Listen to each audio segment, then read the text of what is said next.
Well, I think it is very symbolic coming on this day of the 18th of June, which, as we've just been hearing, is, of course, the anniversary of the broadcast by General de Gaulle from the BBC in London calling for French forces to rise up against the Nazis.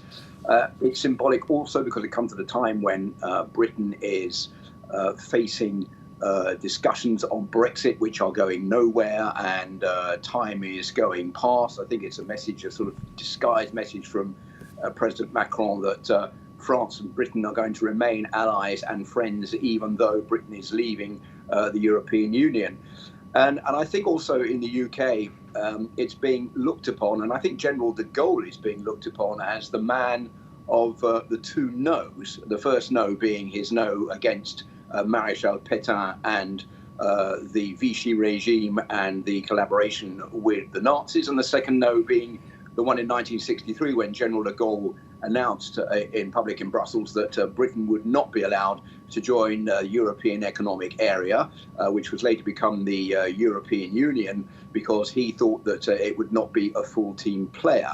Now, the significance of that is the fact that during the war, when General de Gaulle was in London, he fell out frequently with Winston Churchill.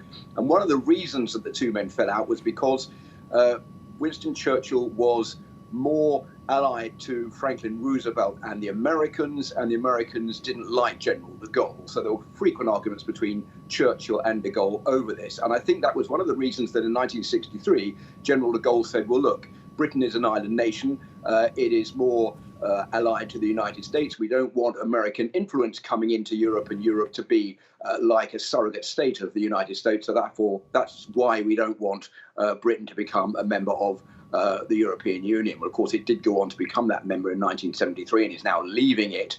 But many people will be saying, well, look, maybe General de Gaulle was right back in 1963. Britain shouldn't have been allowed in because it's always been a bit of a difficult member, and now it's leaving the European Union.